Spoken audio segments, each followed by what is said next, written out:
I think that there's no question that the States of Israel and the security establishment was caught unawares. There has certainly been a mistake at the very least at the level of the intelligence, but I can assure you over the near and long term, the true mistake that will be witnessed by all is the decision by Hamas and Palestinian Islamic Jihad to penetrate the fence into the States of Israel and to murder innocent civilians and to kidnap our civilians and our soldiers. That will be the mistaken calculus that proves very, very clearly cognized by the international community soon enough. You've been in war before with the Palestinian militants before. What are the options on the table for Israel now? So my previous experience has been in Judea and Samaria or the West Bank, not in the Gaza Strip, and also in southern Lebanon during the Second Lebanon War of 2006.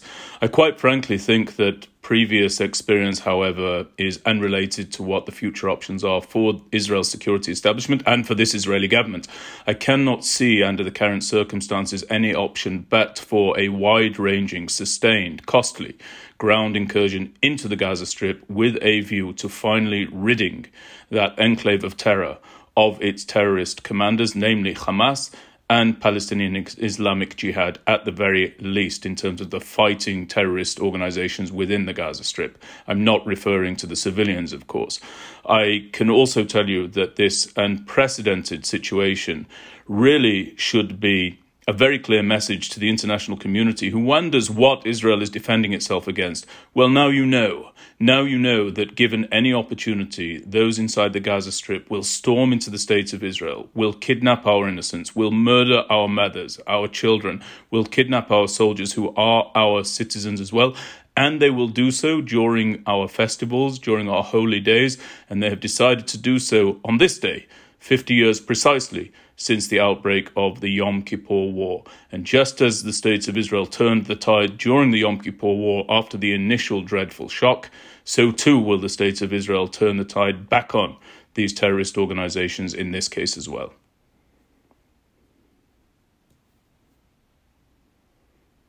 You said that you think that the Israelis would not enter a ground attack. Do you think would that be possible to control Hamas in that way? Because some Israeli officials have said that this could be Hamas's last mistake.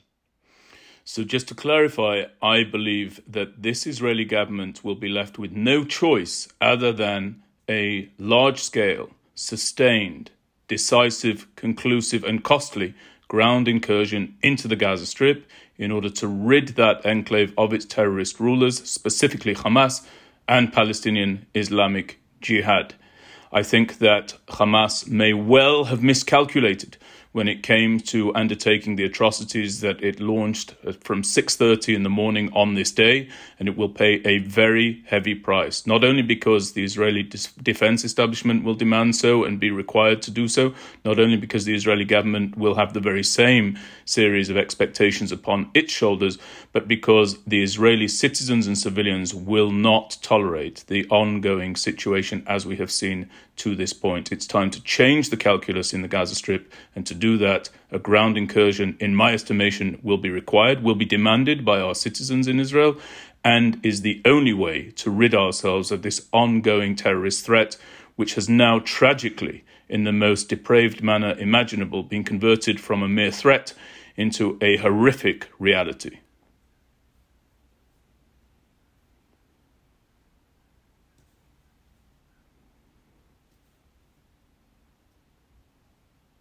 Benjamin Netanyahu has tried to somehow make a consensus among political leaders. He has invited them to come together.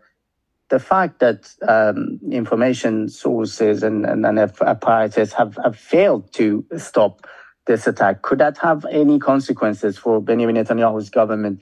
Do you think this would put him on the verge of collapse, his government? So, of course, at the time when the guns are firing, one must unite behind the current government. There can only be one government at play at any given time, and the leader of that government today is Prime Minister Benjamin Netanyahu. Now, whether or not Prime Minister Netanyahu will bring into his government something resembling a temporary unity government, as has been called for by opposition leader Yair Lapid of Yesh Atid, remains to be seen. It remains to be seen whether the coalition partners in the current government are willing to share alongside Yair Lapid's party and indeed parties of others, including former IDF Chief of Staff Benny Gantz.